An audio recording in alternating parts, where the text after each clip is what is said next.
Hello everyone, my name is Darshan Gini. Welcome back to my YouTube channel. बहुत दिनों के बाद मैं 10th स्टैंडर्ड के बच्चों के लिए वीडियो ला रहा हूँ। तो ये वीडियो रहने वाला है साइंस 1 का प्रीवियस ईयर क्वेश्चन पेपर। उसमें मैं आपको न्यूमेरिकल 2 मार्क के आयुपैक नेमिंग और कुछ एक्स्ट्रा क्वेश्चन सिखाने वाला हूँ। ओके, लेकिन उससे पहले अगर आपने मेरे चैनल को सब्सक्राइब नहीं किया तो प्लीज मेरे चैनल को सब्सक्राइब कीजिए। और अगर आपने मेरे ज्योमेट्री की, ट्रिगोनोमेट्री और मेंसुरेशन के प्रैक्टिस सेट का वीडियो और बेसिक का वीडियो अगर नहीं देखा है तो प्लीज उस वीडियो को भी देख लीजिए।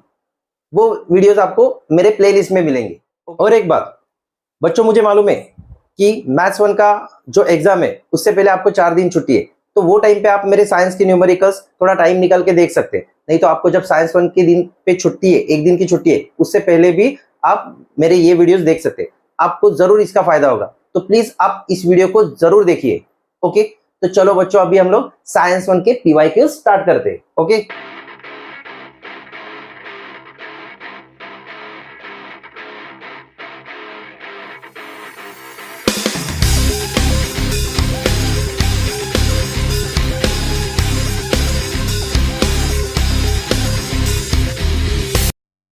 तो बच्चों यहाँ पे ये जो क्वेश्चन है वो क्वेश्चन 1 है, 2019 के बोर्ड के एग्जाम में आया था। ओके, तो इस क्वेश्चन में वो लोग ने दिया हुआ है दो ऑब्जेक्ट्स, एक का मास है m1, दूसरे का मास है m2, और उन दोनों के बीच का जो डिस्टेंस है वो दिया हुआ है d। तो उन दोनों के बीच में जो फोर्स रहने वाला है वो रहने वाला है Gm1m2 अपॉन d स्क्वायर। और ये जो फोर्स है वो Newton's universal law of gravitation के हिसाब से ये हमें फॉर्मूला मिलता है। ओके, तो दूसरा डायग्राम जो दिया हुआ है वो है, उसमें दिया हुआ है दोनों ऑब्जेक्ट के मासेस दिए हुए हैं m1 और m2, और उनके बीच में जो डिस्टेंस दिया हुआ है वो है 3d। तो हमें क्या करना है, खाली इसका फोर्स फाइंड करना है, इन दोनों के बीच का फोर्स फाइंड करना है जब डिस्टेंस दोनों के बीच में 3d है। ओके, तो यहाँ पे मैं क्या करूंगा, ये जो फॉर्मूला दिया हुआ है उसमें मैं खाली पुट करूंगा F इज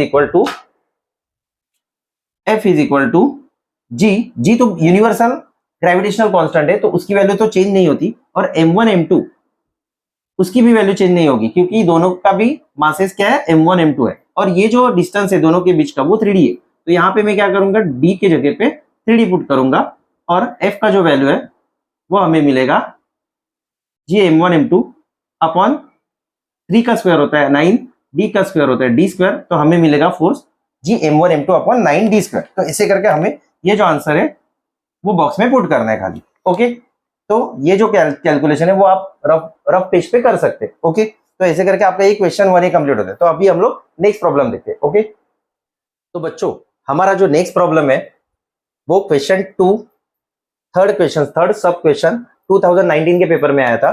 तो ये जो क्वेश्चन है वो 2 मार्क के लिए आया था। ओके, तो वो क्वेश्चन दिया हुआ है, a metal ball of mass 5 kg falls from a height of 490 metre. मतलब हमें क्या दिया है, एक मेटल बॉल दिया है और उसका मास जो है वो 5 kg है। ओके, उसका मास कितना है, 5 kg है। ओके, तो मैं पहले गिवन इंफॉर्मेशन लिखता हूँ, उसका मास कितना दिया हुआ है 5 kg, तो m is equal to 5 kg है। ओके, और वो गिर रहा है कितने हाइट से, 490 मीटर के हाइट से नीचे गिर रहा है, from a height of 490 metre. तो यहाँ पे हमारा जो हाइट है वही हमारा डिस्टेंस रहेगा, क्योंकि अगर ऑब्जेक्ट ऊपर से नीचे गिरता है, अगर कोई भी ऑब्जेक्ट ऊपर से नीचे गिरता है, ग्राउंड पे गिरता है, ऊपर से नीचे गिरता है, वर्टिकली डाउनवर्ड गिरता है, तो उसका जो हाइट जो रहेगा वही उसका डिस्टेंस रहेगा, क्योंकि ऊपर से अगर छोड़ा है और वो ग्राउंड पे गिर रहा है तो वो उसका क्या रहेगा, उसने जो ट्रैवल किया है डिस्टेंस वही रहेगा। तो हमारा जो यहाँ पे h है वही हमारा यहाँ पे s है, तो वो है 490 मीटर्स। ओके, आगे बोला है वो लोग ने, how much time it will take to reach the ground. और ऑब्जेक्ट क्या है, ऊपर से अगर नीचे गिर रहा है, तो अगर ऑब्जेक्ट अगर ऊपर से नीचे गिर रहा है, तो अगर ये ऑब्जेक्ट रेस में, तो उसका इनिशियल वेलोसिटी कितना होगा, 0, क्योंकि उसको मैंने छोड़ा ही नहीं है, तो उसका इनिशियल वेलोसिटी 0 रहेगा क्योंकि वो रेस में। तो उसका जो इनिशियल वेलोसिटी है वो आएगा 0 metre per second. Okay, you is what, initial velocity, जो कि 0 मीटर पर सेकेंड है। ओके, तो आगे क्या बोला है वो लोग ने, how much time it will take to reach the ground. तो हमें फाइंड क्या करना है, हमें फाइंड करना है टाइम t। ओके, और हमें जो वैल्यू है g 9.8 metre per second square दिया हुआ है। ओके, g मतलब ग्रेविटेशनल एक्सेलरेशन। ओके, तो हम लोग क्या करेंगे, हमारे पास देखिए, हमारे पास 3 फॉर्मूले, ये प्रॉब्लम सॉल्व करने के लिए हमारे पास 3 फॉर्मूले, v is equal to u plus at, दूसरा फॉर्मूला है v square is equal to u square plus 2s और तीसरा फॉर्मूला है S is equal to u t plus half a t square. Okay, ये तीन फॉर्मूले न्यूटन्स इक्वेशन ऑफ मोशन के। तो यहाँ पे अगर आप देख पा रहे होंगे तो हमारे पास यू है, ए क्या है, एक्सेलरेशन, लेकिन हमें हमारा जो ऑब्जेक्ट है वो ऊपर से नीचे वर्टिकली डाउनवर्ड गिर रहा है। तो हमारा ये यहाँ पे जो जी है वो 9 पॉइंट, जो ए है वही हमारा यहाँ पे जी रहेगा, लेकिन वो पॉजिटिव रहेगा क्योंकि ऑब्जेक्ट ऊपर से नीचे गिर रहा है, वर्टिकली डाउनवर्ड गिर रहा है। अगर ऑब्जेक्ट नीचे से ऊपर जाता था वर्टिकली अपवर्ड, तो हम लोग इसका वैल्यू जो जी का है वो नेगेटिव में लेते थे। ओके, तो यहाँ पे हम लोग यहाँ पे ए का वैल्यू जो है वो पॉजिटिव जी ले सकते हैं क्योंकि ऑब्जेक्ट वर्टिकली डाउनवर्ड गिर रहा है। तो हमारे पास यू है, सॉरी ए है, हमारे पास यू है और हमें फाइंड क्या करना है, टी, लेकिन हमारे पास वी नहीं है तो हम लोग ये फॉर्मूला यूज नहीं कर सकते। सेकेंड फॉर्मूला है v square is equal to u square plus 2s। तो इसमें हमें टी दिया ही नहीं है तो ये यूज करने की जरूरत ही नहीं है। फिर हमें यहाँ पे टी दिया है, तो हमें यहाँ पे टी दिया है तो हम लोग यहाँ पे क्या करेंगे, हमें देखिए यहाँ पे u हमारे पास है, यहाँ पे a है और s भी है, u है, s है और a भी है। a हमारा g पॉजिटिव में 9.8 मीटर पर सेकंड स्क्वायर है। तो हम लोग क्या करेंगे, यहाँ पे जो थर्ड फॉर्मूला है ना वो यहाँ पे यूज करेंगे, वो हमारे लिए इजी जाने वाला है। ओके, तो s का जो वैल्यू है वो हमें दिया हुआ है 490 मीटर्स, u का जो वैल्यू है वो है 0 क्योंकि ऑब्जेक्ट ऊपर से नीचे गिर रहा है, तो जब तक हम लोग उसे छोड़ते नहीं है तब तक उसका इनिशियल वेलोसिटी 0 रहने वाला है। यहाँ पे हमें टी फाइंड करना है, हाफ इंटू ए क्या है हमारा ग्रेविटेशनल एक्सेलरेशन और वो पॉजिटिव में रहने वाला है। जैसे कि मैंने बताया अगर ऑब्जेक्ट को हम लोग ऊपर से नीचे छोड़ते तो जी पॉजिटिव रहेगा, अगर नीचे से ऊपर छोड़ते तो वो नेगेटिव में आएगा। तो ए हमारा जी है वो पॉजिटिव 9.8 आएगा। ओके, तो यहाँ पे मैं सॉल्व करता हूँ, 490 is equal to 0 into t हो जाएगा 0 प्लस इसको अगर हम लोग 2 से डिवाइड करते हैं वो ये हो जाएगा 4.9, तो ये हो जाएगा 4.9 टी स्क्वायर, तो ये हो जाएगा 490 is equal to 4.9 t square. Okay, 4.9 t square. अभी हम लोग क्या करेंगे, 490 और 4.9 इसको डिवाइड करते, अगर हम लोग यहाँ पे डेसिमल के बाद एक नंबर है तो हम लोग क्या करेंगे, इसको डिनोमिनेटर को 10 से मल्टीप्लाई करेंगे, डिनोमिनेटर को 10 से मल्टीप्लाई करेंगे तो हमें न्यूमरेटर को भी 10 से मल्टीप्लाई करना पड़ेगा। तो ये बनेगा 4900 डिवाइडेड बाय 49, डेसिमल एक प्लेस से राइट में शिफ्ट होगा। तो यहाँ पे हम लोग अगर डिवीजन करते हैं तो हमें मिलेगा t square is equal to 100, that is nothing but अगर हम लोग स्क्वायर रूट लेते हैं तो हमें मिलेगा t is equal to 10 seconds, क्योंकि हमारा जो यूनिट है ये देखिए जी क्या है, मीटर पर सेकेंड स्क्वायर, मतलब टाइम का जो यूनिट है वो है 10 सेकेंड्स, 10 सेकेंड्स में आएगा। ओके, मिनट्स में नहीं आएगा, ये आएगा सेकेंड्स में। ओके, तो ऐसे करके हमारा ये जो टाइम है, हमें जो टाइम फाइंड करना था वो अभी मिल गया है। ओके, तो प्लीज इसका स्क्रीनशॉट निकाल लीजिए और आप वीडियोस को रिपीट करके आप रेफर भी कर सकते हैं। ओके, तो बच्चों हमारा जो नेक्स्ट प्रॉब्लम है ये भी चैप्टर 1 में से, ये 2019 में आया था, क्वेश्चन नंबर 3 में सब क्वेश्चन 1 आया था। तो ये जो प्रॉब्लम है उसमें वो लोग ने बोला है what would be the value of g on the surface of the earth if its mass was twice and radius half of what it is now. तो वो लोग ने क्या बोला है कि जी का वैल्यू अर्थ के सरफेस पे कितना होगा, मतलब ग्रेविटेशनल एक्सेलरेशन का वैल्यू अर्थ के सरफेस पे कितना होगा अगर उसका मास हम लोग ने डबल किया और उसका रेडियस हम लोग ने हाफ किया, जो कि अभी है। ओके, तो जनरली जी का जो फॉर्मूला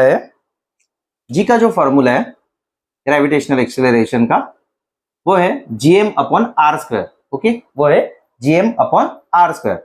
तो अगर वो लोग ने क्या बोला कि जी का वैल्यू अभी क्या होगा, ओके, तो जी का वैल्यू अभी चेंज होने वाला है, जी का वैल्यू क्या होगा, अभी चेंज होगा। तो चेंज होने वाला वैल्यू हम लोग जी डैश करके लिखते हैं। ओके, जी का वैल्यू, कैपिटल जी का वैल्यू चेंज नहीं होगा क्योंकि वो यूनिवर्सल ग्रेविटेशनल कांस्टेंट है, वो पूरे यूनिवर्स में कांस्टेंट है, तो ये वैल्यू चेंज नहीं होगा। ओके, और जो मास है, मास कितना हो रहा है, डबल हो रहा है, तो हम लोग क्या करेंगे, इस m की जगह पे हम लोग 2m पुट करेंगे। ओके, हम लोग क्या करेंगे, 2m पुट करेंगे और ये जो r है वो कितना हो रहा है, रेडियस अभी हाफ हो रहा है, तो इस r की जगह पे हम लोग r/2 पुट करेंगे, मतलब रेडियस को हाफ कर दिया, मतलब 2 से डिवाइड किया। ओके, आगे हम लोग क्या करेंगे, g dash is equal to two को हम लोग आगे लाते, जी और एम का मल्टीप्लीकेशन लिखते, तो हो जाएगा 2gm। आर अपॉन 2 का स्क्वायर होगा आर स्क्वायर डिवाइडेड बाय 4, क्योंकि 2 का स्क्वायर होगा 4। तो आगे हम लोग क्या लिखेंगे, ये जो 4 है वो ऊपर जाके 2gm के साथ मल्टीप्लाई होने वाला है, तो ये नीचे डिनोमिनेटर में बचेगा आर स्क्वायर, तो ये हमें मिलेगा 4 इंटू 2 8 हो जाएगा, तो 8gm अपॉन आर स्क्वायर मिलेगा। तो अगर हम लोग ये क्वांटिटी देखते हैं ना, तो वो जो पहला जी था उसके जैसा ही है।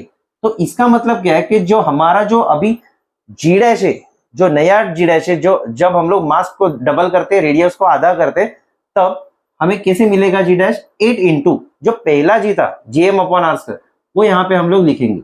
इसका मतलब जो नया ग्रेविटेशनल एक्सेलरेशन वो 8 टाइम्स जो पहले का जी है उसके साथ मल्टीप्लाई होने वाला है, 8g रहने वाला है। ओके, तो हम लोग को अगर वैल्यू फाइंड करने, अगर नॉर्मल कंडीशन में ग्रेविटेशनल एक्सेलरेशन क्या रहता है 9.8, ओके 9.8, तो अगर हम लोग इसका मल्टीप्लीकेशन करते 9.8 इंटू अगर हम लोग 8 करते, तो 8 8 जा होगा 64, कैरी 6, 9 8 जा 72 प्लस 6 78, तो ये आएगा आंसर 78.4 और वो रहेगा मीटर पर सेकेंड स्क्वायर।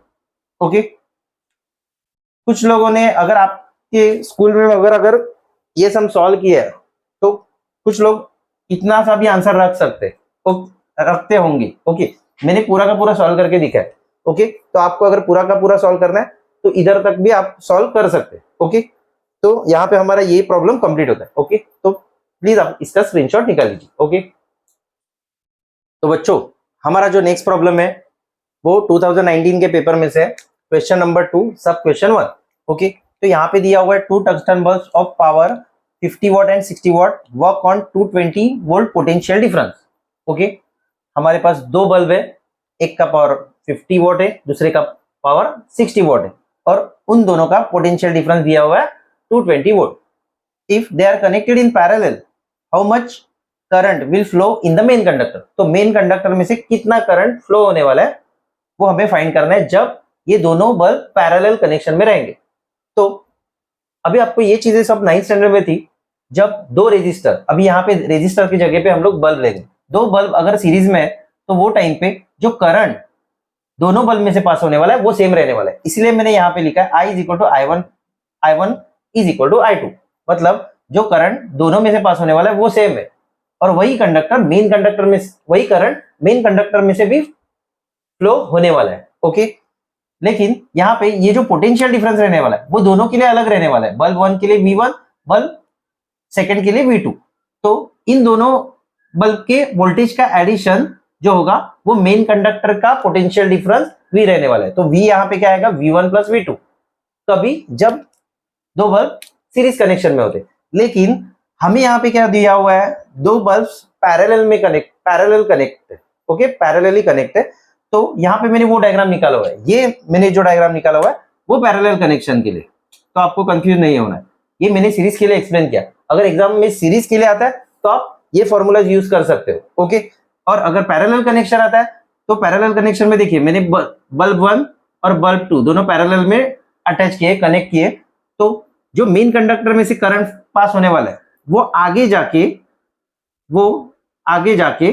वो B1 और B2 में डिस्ट्रीब्यूट होने वाला है। इसका मतलब करंट जो B1 में पास होगा वो I1 है, B2 में पास होगा वो करंट I2 है। ओके, तो यहाँ पे हमें जो करंट मिलने वाला है मेन कंडक्टर में पास होने वाला, वो दोनों बल्ब में जो करंट पास होगा I1 और I2 उन दोनों का एडिशन रहने वाला है। तो I यहाँ पे क्या रहेगा I1 प्लस I2, इसका मतलब यहाँ पे भी क्या रहेगा I1 प्लस I2, ये आप ध्यान में रखो।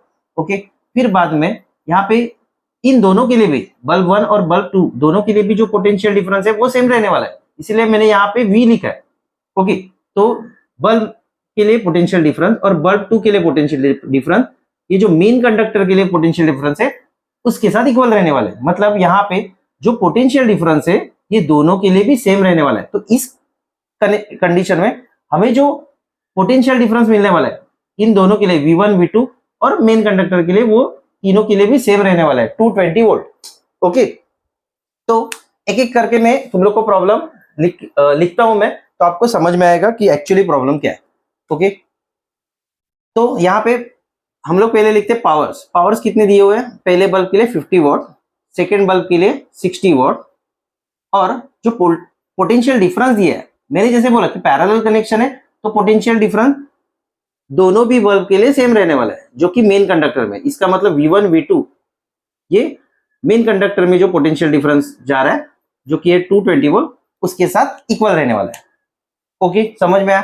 फिर बाद में if they are connected in parallel how much current will flow, तो मेन कंडक्टर में से कितना करंट पास हो रहा है ये हमें फाइंड करना है। तो इसके लिए हमारे पास जो फॉर्मूला है ना, वो है P is equal to IV। तो अगर हम लोग V को नीचे लेके आते तो I हो जाएगा P अपॉन V। हमारे पास क्या है? करंट क्या है? I1 प्लस I2, क्योंकि ये पैरेलल कनेक्शन है तो I1 plus I2, I is equal to I1 plus I2 लिखेंगे हम लोग। तो I क्या आएगा? P upon V, main conductor का पावर और वोल्टेज इसका डिवीजन। I1 क्या आएगा? P1 अपॉन V1, लेकिन V1 क्या होगा? V के साथ इक्वल है, तो इसीलिए यहाँ पे हम लोग V लिखेंगे। और I2 क्या है? P2 upon V। अभी यहाँ पे एक बात ध्यान रखने, हमें मेन कंडक्टर में जो करंट पास हो रहा है वो फाइंड करना है, तो यहाँ पे हमें P अपॉन V लिखने की जरूरत नहीं है, खाली आप यहाँ पे I रखो। ओके, तो आगे हम लोग लिखेंगे P1 अपॉन V। P1 कितना दिया हुआ है? 50, V कितना दिया हुआ है? 220, और P2 कितना दिया है? 60, और V कितना दिया हुआ है? 220। ओके, तो हम लोग क्या करेंगे? डिनोमिनेटर को कॉमन लेंगे तो न्यूमरेटर को ऐड करेंगे, तो I क्या आएगा? 110 अपॉन 220, एक एक जीरो कैंसिल करो, ये हो जाएगा 11 1 जा 11 2 जा 11 अपॉन 22, तो आपका आएगा 0.5 एम्पियर। ओके, तो यहाँ पे हमारा ये जो प्रॉब्लम है वो कंप्लीट हो गया। तो प्लीज आप इसका स्क्रीनशॉट निकाल लीजिए। ओके, तो बच्चों हमारा जो ये नेक्स्ट प्रॉब्लम है वो 2019 का ही है, उसमें क्वेश्चन नंबर 3 सब क्वेश्चन 5। ओके, तो उसमें हमें दिया हुआ है Surabhi from standard 10 uses spectacle, the power of the lenses in her spectacle is 0.5D। तो यहाँ पे हमें क्या दिया हुआ है? उसका पावर दिया हुआ है, उसके स्पेक्टेकल में जो लेंस है उसका पावर दिया हुआ है, जो कि है 0.5D। तो मैंने लिखा P is equal to 0.5D। D is the unit of the power, that is diopter. Okay, फिर बाद में वो लोग ने इन क्वेश्चंस के आंसर पूछे, तो उसमें जो पहला क्वेश्चन पूछा है वो है identify the type of lens used in her spectacle, मतलब उसने स्पेक्टेकल में कौन से टाइप का लेंस यूज किया हुआ है। सेकंड क्वेश्चन जो दिया है उसमें बोला है identify the defect of vision Surabhi suffering from, तो उसका जो आई विजन है, सुरभि का जो आई विजन है उसमें कौन सा डिफेक्ट है वो हमें फाइंड करना है। और तीसरा जो क्वेश्चन है उसमें बोला है find the focal length of the lenses used in her spectacle, मतलब हमें उसके स्पेक्टेकल में जो लेंस है उसका जो फोकल लेंथ है, जो कि स्मॉल है, वो हमें फाइंड करना है। फोकल लेंथ फाइंड करना है, मतलब स्मॉल f फाइंड करना है। तो P और फोकल लेंथ ये जो है वो एक दूसरे के इनवर्स है, तो एक दूसरे के इनवर्स है, तो मैं यहाँ पे क्या लिखूंगा? P is equal to 1 upon f। जब पावर डायोप्टर में होती है तो फोकल लेंथ मीटर में होती है, जब पावर डायोप्टर में होती है तो फोकल लेंथ मीटर में होती है, ये आपको याद रखना है कुछ भी करके। ओके, तो यहाँ पे मैं क्या करूंगा? F P के जगह पे लाऊंगा और P F के जगह पे लाऊंगा, ऐसे हम लोग कर सकते हैं। ओके, क्योंकि ये एक दूसरे के रेसिप्रोकल है। ओके, तो F भी P का रेसिप्रोकल है। ओके, तो मैं क्या करूंगा? आगे जो P है उसका वैल्यू पुट करूंगा, तो ये आएगा 1 अपॉन 0.5। तो यहाँ पे डेसिमल के बाद एक नंबर है, तो मैं क्या करूंगा? 0.5 को 10 से मल्टीप्लाई करता हूँ, तो मैं न्यूमरेटर को भी 0.5 से मल्टीप्लाई करूंगा, तो मुझे आगे F क्या मिलेगा? 1 इंटू 10, 10, 0.5 इंटू 10, ये डेसिमल एक प्लेस से राइट में शिफ्ट होगा, तो ये हो जाएगा 5.0, दैट इज 5। तो F जो है वो आपको मिल गया 10 upon 5, that is 2 meters. Okay, जो फोकल लेंथ है वो मिल गया 2 मीटर्स, तो इसका आंसर हमें मिला 2 मीटर्स फोकल लेंथ था। ओके, तो यहाँ पे ये जो फोकल लेंथ है ना वो पॉजिटिव में है। ओके, फोकल लेंथ पॉजिटिव में, हमेशा याद रखो जो फोकल लेंथ कॉन्वेक्स लेंस का होता है वो होता है positive. Focal length of a convex lens is positive, और जो कॉन्केव लेंस का फोकल लेंथ होता है वो होता है नेगेटिव। ओके, यहाँ पे हमें पॉजिटिव वैल्यू मिला है, इसका मतलब ये जो लेंस है, ये जो लेंस है यहाँ पे जो स्पेक्टेकल में जो लेंस है वो रहने वाला है कॉन्वेक्स, क्योंकि फोकल लेंथ पॉजिटिव है। ओके, तो हमें ये जो फर्स्ट है उसका आंसर मिला कॉन्वेक्स। ओके, उसका आंसर मिला कॉन्वेक्स, तो हम लोग कौन सा लेंस यूज करेंगे स्पेक्टेकल में? कॉन्वेक्स लेंस यूज करेंगे। ओके बच्चों, फिर बाद में ये जो सेकंड क्वेश्चन पूछा है वो है identify the defect of vision should be suffering from. इसका मतलब उसके आई की विजन में जो डिफेक्ट है वो फाइंड करना है। देखो बच्चों, जब हम लोग कॉन्वेक्स लेंस यूज करते हैं ना स्पेक्टेकल में, तो वो जब हम कोई भी पर्सन को जब फार साइटेडनेस होता है वो टाइम पे यूज करते हैं। हम लोग ने ये पढ़ा है, ओके। फार साइटेडनेस, अगर कोई पर्सन को डिफेक्ट ऑफ विजन है तो वो टाइम पे हम लोग कॉन्वेक्स लेंस यूज करते हैं, और जब नियर साइटेडनेस रहता है तब हम लोग क्या करते हैं, कॉनकेव लेंस यूज करते हैं। इसको करेक्ट करने के लिए, नियर साइटेडनेस को करेक्ट करने के लिए कॉनकेव यूज करते हैं, और फार साइटेडनेस को करेक्ट करने के लिए हम लोग कॉन्वेक्स यूज करते हैं। अगर यहाँ पे अगर कॉन्वेक्स लेंस यूज हो रहा है क्योंकि फोकल लेंथ पॉजिटिव है, तो यहाँ पे जो विजन सुरभि का जो आई विजन है उसमें जो डिफेक्ट रहने वाला है वो रहने वाला है फार साइटेडनेस। ओके, वो क्या रहने वाला है, फार साइटेडनेस, फार साइटेडनेस। ओके, तो ये तीनों आंसर आपके हो जाते हैं। तो खाली इतने आंसर्स लिखने के लिए आपको 3 मार्क्स यहाँ पे एग्जाम में मिलेंगे। ओके, तो ऐसे इजी क्वेश्चन आपको छोड़ना नहीं है। अगर ऐसे कुछ अलग भी क्वेश्चन है, जैसे कि आपके टेक्स्ट बुक में क्वेश्चन नंबर 1 दिया हुआ है डॉक्टर प्रिस्क्राइब्ड लेंस वाला, वो भी इसी टाइप का है। ओके, तो ऐसे क्वेश्चन आपको छोड़ना नहीं है, इसकी वजह से आपको इजीली 3 मार्क्स मिल सकते हैं। ओके, खाली आपको कार्टेशियन साइन कन्वेंशन बराबर से करके जाओ, और जो 3 मार्क के जो 7 चैप्टर में, लेंसेज चैप्टर में जो 3 मार्क्स के क्वेश्चन है वो भी इस साल आने के ज्यादा चांसेस है, तो आप वो भी करके जा सकते हो। ओके, तो यहाँ पे हमारा ये जो क्वेश्चन है वो कंप्लीट होता है। ओके, तो आप इसका स्क्रीनशॉट निकाल सकते हो। ओके, तो बच्चों हमारा जो नेक्स्ट क्वेश्चन है 2019 का, वो है क्वेश्चन नंबर 3, सब क्वेश्चन 3। ओके, तो ये जो क्वेश्चन है वो 3 मार्क्स के लिए आया था। इसमें आपको एक रिएक्शन दी हुई है जो है AgNO3 plus NaCl gives AgCl plus NaNO3। Okay, तो यहाँ पे आपको क्वेश्चन क्या पूछे, आपको इन तीनों क्वेश्चन के आंसर देने हैं।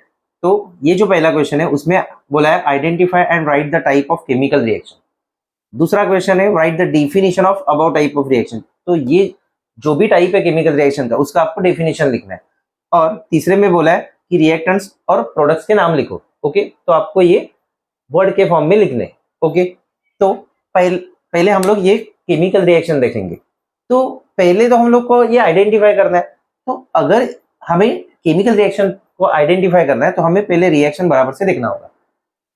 तो ये जो रिएक्टेंट्स है, इसमें ये जो रिएक्टेंट है वो AgNO3, इसका मतलब ये जो रिएक्टेंट है वो रहने वाला है सिल्वर नाइट्रेट। तो हमें अगर थर्ड के आंसर लिखने, तो पहले हम लोग क्या करेंगे, रिएक्टेंट्स, पहले हम लोग क्या करते हैं, रिएक्टेंट्स लिख लेते हैं। रिएक्टेंट्स में कौन कौन सा है, ये जो है वो सिल्वर नाइट्रेट है।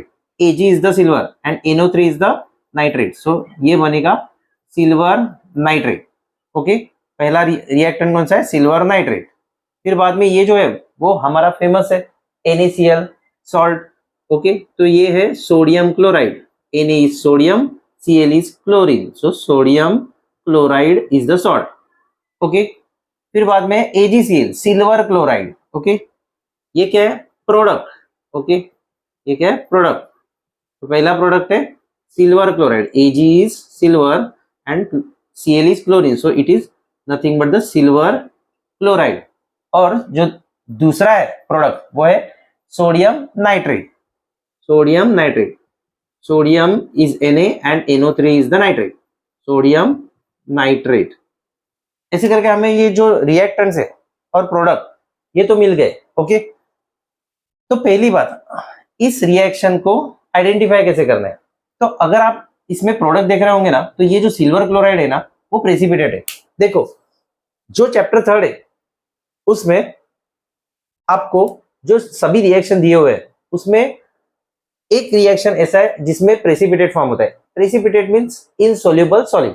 ओके, तो प्रेसिपिटेट फॉर्म होता है। तो एक ही रिएक्शन ऐसा है डबल डिस्प्लेसमेंट जिसमें प्रेसिपिटेट फॉर्म होता है।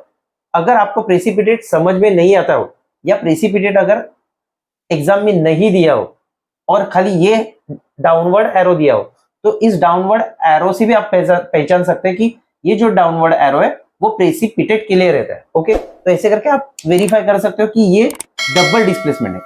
और अगर फिर भी अगर आपको पहचानने में नहीं आ रहा है तो यहाँ पे आप देख सकते हो कि ये जो सोडियम है उसने प्रोडक्ट्स में सिल्वर की जगह लिए और सिल्वर ने सोडियम की जगह लिए। देखो ना, ये सिल्वर क्लोरीन के साथ कंबाइन हुआ और सिल्वर क्लोराइड क्लोराइड बना, और सोडियम नाइट्रेट के साथ कंबाइन हुआ और सोडियम नाइट्रेट बना।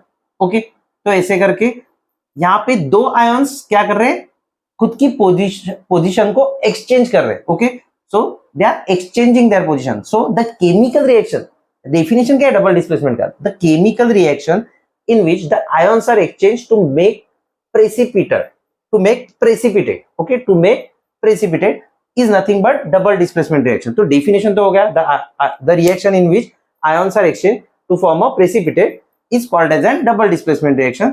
तो ये definition भी हुआ और हम लोग ने इसका जो टाइप है वो भी पहचान लिया। तो इसका टाइप क्या है, double displacement reaction.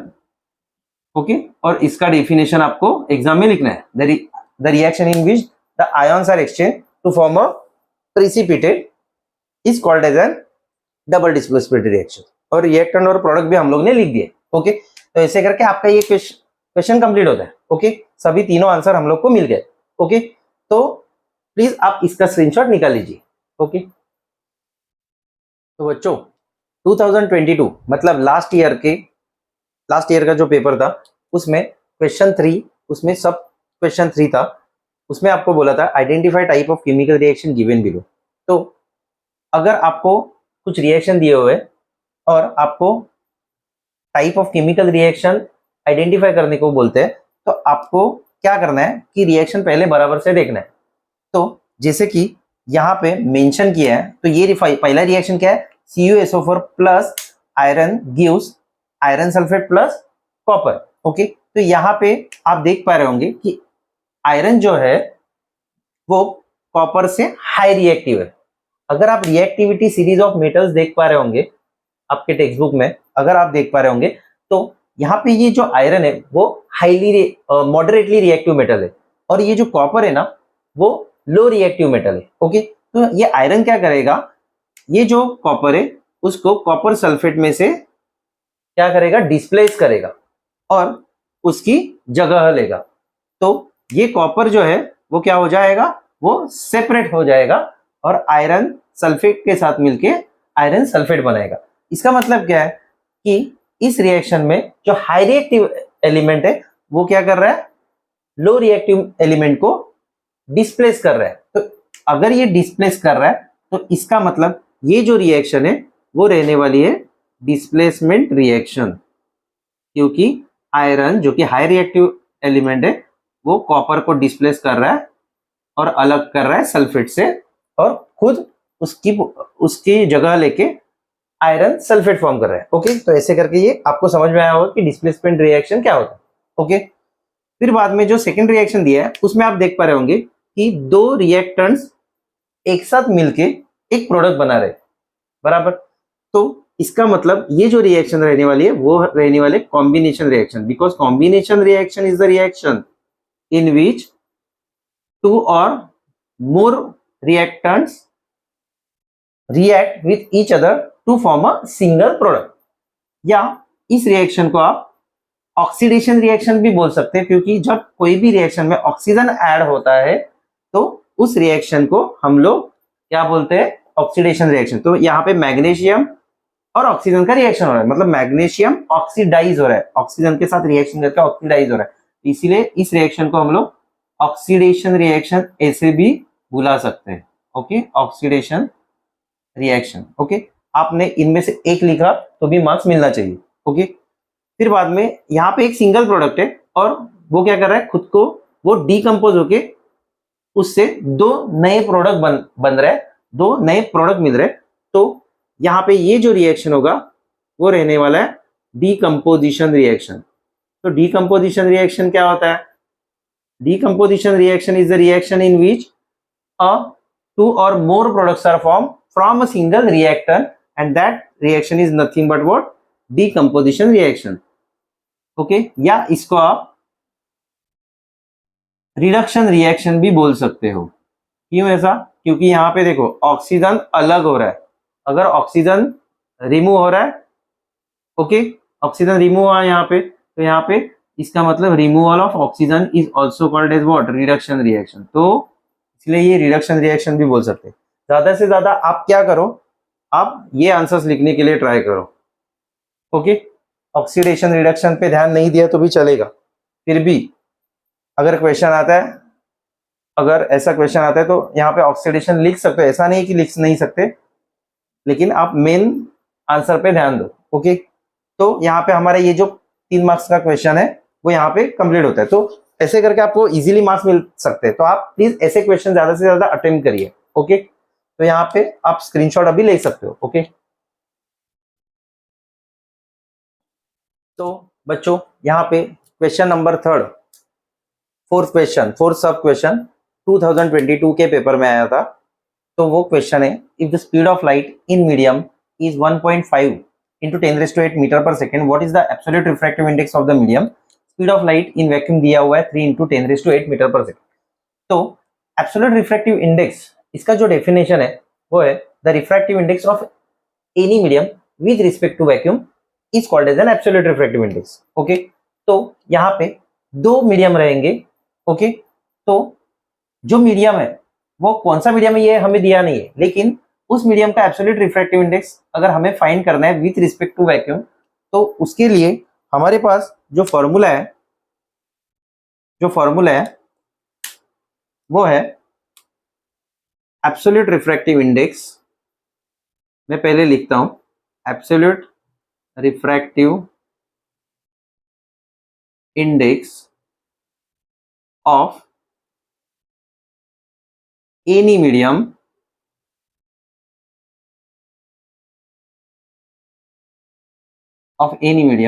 Is equal to, हम लोग कैसे, मैंने क्या बोला definition, absolute refractive index of any medium, absolute refractive index is the refractive index of any medium with respect to vacuum. तो हम लोग कैसे डिनोट करेंगे, हम लोग रिफ्रैक्टिव इंडेक्स एन से डिनोट करते हैं, लेकिन ये जो इंडेक्स है वो कोई भी एक मीडियम का होना चाहिए। तो हम लोग सेकेंड मीडियम, कोई भी दूसरा मीडियम जो दिया नहीं है वो लेते हैं, और वैक्यूम जो है वो फर्स्ट मीडियम हमारा रहेगा। ओके, हम लोग वैक्यूम को फर्स्ट मीडियम कंसीडर करते हैं, और जो दूसरा मीडियम है वो कोई भी एक मीडियम रह सकता है। ओके, तो यहाँ पे हमारा जो absolute refractive index of any medium है विद रिस्पेक्ट टू वैक्यूम, उसको हम लोग ऐसे डिनोट करेंगे, refractive index of any medium with respect to vacuum, that is first medium. Okay, तो इसका जो फॉर्मूला है वो हम लोग कैसे लिखेंगे, देखिए यहाँ पे ये जो राइट में जो नीचे टू है ना, मतलब 2 क्या है, सेकेंड मीडियम है। तो हम लोग क्या करेंगे, यहाँ पे जो डिनोमिनेटर में लिखेंगे वो स्पीड ऑफ लाइट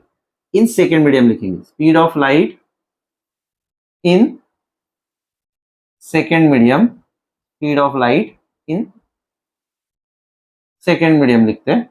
ओके, और जो स्पीड ऑफ लाइट यहाँ पे देखिए, रिफ्रैक्टिव इंडेक्स के ऊपर लेफ्ट में जो मीडियम है, जो है फर्स्ट मीडियम, जो कि हमारा वैक्यूम, उसका स्पीड हम लोग ऊपर लिखेंगे, स्पीड ऑफ लाइट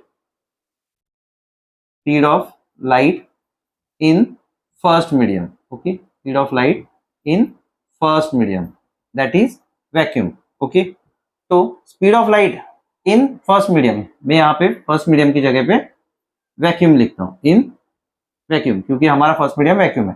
तो स्पीड ऑफ लाइट वैक्यूम में हमें दिया हुआ है 3 into 10⁸, और speed of light in second medium दिया हुआ है 1.5 into 10⁸ मीटर पर सेकेंड। तो यहाँ पे 10⁸ कैंसिल होगा और 3/1.5 मिलेगा।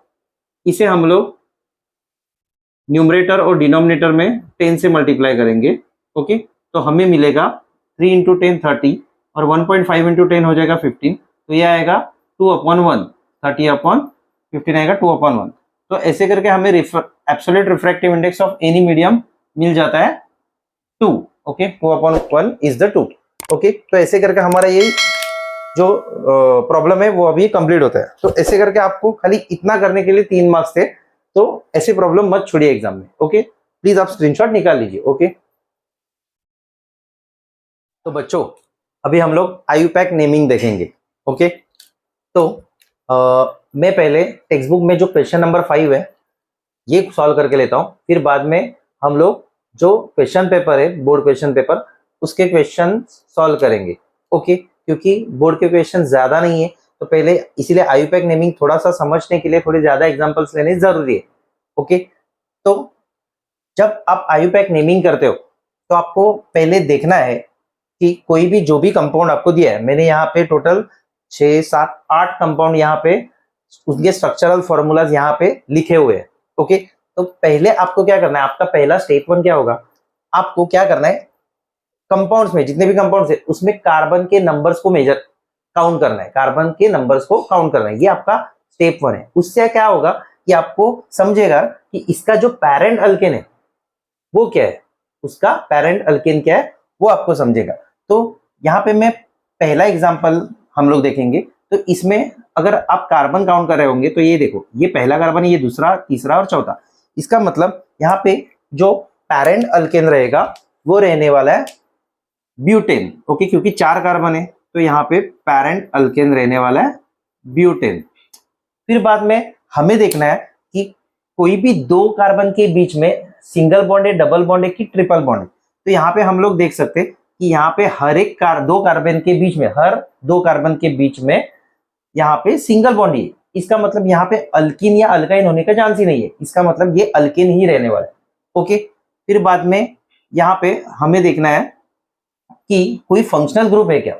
ओके, तो यहाँ पे कोई फंक्शनल ग्रुप नहीं है, इसका मतलब ये जो कंपाउंड रहेगा वो जब फंक्शनल ग्रुप नहीं होता है तब इसका मतलब क्या है कि ये जो कार्बन कंपाउंड रहेगा वो आइदर अल्केन, अल्किन या अल्काइन रहेगा, लेकिन डबल और ट्रिपल बॉन्ड नहीं है, तो ये ब्यूटेन ही रहने वाला है। ओके, तो ये कार्बन कंपाउंड है ब्यूटेन। ओके, फिर बाद में हम लोग सेकेंड कार्बन कंपाउंड देखते हैं। ओके, तो यहाँ पे ये लिखा हुआ है CH3CHOH CH3-CHOH-CH3। ओके, तो पहले हम लोग कार्बन नंबर काउंट करेंगे, तो यहाँ पे जो कार्बन नंबर है वो है 1 2 एंड 3। तो इसका जो पेरेंट अल्केन रहने वाला है वो रहने वाला है प्रोपेन। Okay, propane. फिर बाद में हम लोग देखेंगे कि कोई भी 2 कार्बन के बीच में डबल बॉन्ड है या ट्रिपल बॉन्ड है क्या। तो यहाँ पे देखो सिंगल बॉन्ड ही है, 2 कार्बन के बीच में सिंगल बॉन्ड है, इसका मतलब यहाँ पे ये अल्किन और अल्काइन के चांस नहीं है। ओके, फिर बाद में हमें देखना है कि यहाँ पे कोई फंक्शनल ग्रुप है क्या। तो यहाँ पे आप देख पा रहे होंगे कि यहाँ पे ये OH फंक्शनल ग्रुप है, OH मतलब अल्कोहल। तो अल्कोहल जब आता है तब हम लोग क्या लगाते हैं, हम लोग सफिक्स लगाते हैं, और वो जो सफिक्स रहता है वो रहता है OL। Okay, OL। ओके, फिर बाद में हमें देखना है कि ये फंक्शनल ग्रुप कौन से कार्बन के यहाँ पे प्रेजेंट है। ओके, ये फंक्शनल ग्रुप कौन से कार्बन के यहाँ पे प्रेजेंट है। तो हम लोग क्या करेंगे, left to right and right to left numbering करेंगे। तो ये जो फंक्शनल ग्रुप है वो जिस कार्बन पे लेफ्ट टू राइट या राइट टू लेफ्ट नंबरिंग करने के बाद ये जो फंक्शनल ग्रुप है वो जो छोटे कार्बन नंबर के यहाँ पे आएगा। तो यहाँ पे देखिए ना, यहाँ पे 1 2 3 जब हम लोग असाइन कर रहे हैं नंबरिंग, तो ये जो फंक्शनल ग्रुप है OH वो सेकेंड कार्बन पे ही आ रहा है, और राइट से जब हम लोग नंबरिंग करें तो भी सेकेंड से आ रहा है। तो छोटा नंबर कौन सा है, 2 ही है, चाहे आप लेफ्ट से राइट करो या राइट से लेफ्ट नंबरिंग करो, छोटा नंबर कौन सा है, 2 ही है। तो यहाँ पे इसीलिए हम लोग क्या करेंगे, ये जो E है ना, ये जो E है वो हम लोग हटाएंगे। ओके, और हम लोग क्या लिखेंगे, सफिक्स तो लिख दिया हम लोग, लेकिन यहाँ पे डैश डालेंगे, यहाँ पे डैश डालेंगे। डैश क्या है, हॉरिजॉन्टल लाइन, और उसके बीच में ये जो कार्बन नंबर है जहां पे फंक्शनल ग्रुप प्रेजेंट है उसका नंबर लिखेंगे, वो है सेकेंड। ओके, तो यहाँ पे हमारा जो आईयूपैक नेमिंग आता है इसका, इस स्ट्रक्चर का, वो रहेगा प्रोपेन टू ऑल। ओके, फिर बाद में हम लोग थर्ड वाला देखेंगे। ओके, तो ये जो थर्ड वाला कार्बन कंपाउंड है उसमें लिखा है CH3CH2COOH बराबर। तो यहाँ पे हम लोग पहले कार्बन के नंबर काउंट करेंगे। तो यहाँ पे हमें यहाँ पे आप देख सकते हो कि यहाँ पे ये जो COOH है उसमें भी कार्बन है, उसमें भी कार्बन है। तो आपको क्या करना है, ये कार्बन भी कंसिडर करना है।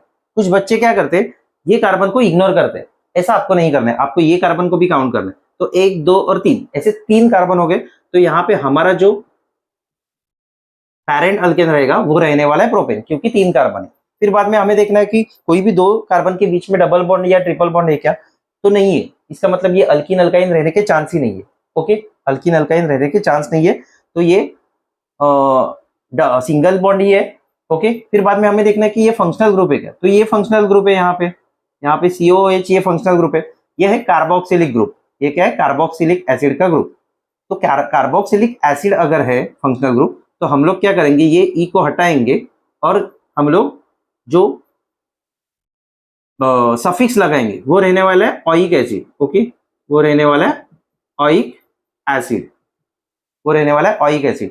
लेकिन हमें देखना है कि नंबरिंग करने के बाद अगर हम लोग 1 2 3 ऐसे नंबरिंग करते या राइट से अगर नंबरिंग करते, तो हमारा जो कार्बन है वो COH के यहाँ पे आता है। तो ऐसी कंडीशन होती है कि यहाँ पे कार्बोक्सिलिक एसिड और जो अल्डिहाइड ग्रुप वाले जो कंपाउंड्स रहते हैं उसमें यहाँ पे हमें नंबर लिखने की जरूरत नहीं होती, क्योंकि हमेशा कार्बोक्सिलिक एसिड या अल्डिहाइड का जो ग्रुप है वो हमेशा कॉर्नर के कार्बन में ही आता है। मतलब उसको अगर कोई भी जगह से नंबरिंग करेंगे तो उसको 1 नंबरिंग ही मिलने वाली। अगर राइट से नंबरिंग करेंगे तो जनरली 1 ही मिलने वाला है, यहाँ से भी राइट से करेंगे तो 1 ही नंबरिंग मिलने वाला। इसीलिए यहाँ पे हम लोग नंबर नहीं लिखते, इसीलिए खाली ई को हटा के ओइक एसिड लिखते हैं। इसीलिए ये जो नाम आएगा आयुपैक नेम वो रहेगा propanoic acid. Okay, propanoic acid easy है। ओके, तो अभी हम लोग फोर्थ वाला देखेंगे। तो फोर्थ में क्या है कि वैसे ही हमें करना है कार्बन के नंबर मेजर करने। यहाँ पे जो कार्बन है वो यहाँ पे जो कार्बन है वो है 2 1 2। ये तो अमाइन है, ये तो क्या है? अमाइन ग्रुप है। तो यहाँ पे ये जो पैरेंट अल्केन रहेगा वो रहने वाला है इथेन। Okay, ethane. यहाँ पे हम लोग देखेंगे कि 2 कार्बन के बीच में डबल बॉन्ड या ट्रिपल बॉन्ड है कि नहीं। यहाँ डबल बॉन्ड ट्रिपल बॉन्ड नहीं है और यहाँ पे फंक्शनल ग्रुप भी है। तो हम लोग क्या करेंगे, यहाँ से ई हटाएंगे और इसका जो सफिक्स है जो कि है अमाइन वो लिखेंगे। तो ये हो गया इथेनामाइन। इसका आयुपैक नेम हो गया इथेनामाइन। ओके, तो ऐसे करके हमें 4 तो मिल गए। अभी हम लोग 5वां देखेंगे। तो इसमें CH3CHO है, तो CH3CHO में ये अल्डिहाइड ग्रुप है। तो अल्डिहाइड के लिए क्या लगता है? Al। सफिक्स क्या लगता है? Al। लेकिन यहाँ पे कार्बन कंपाउंड कितने?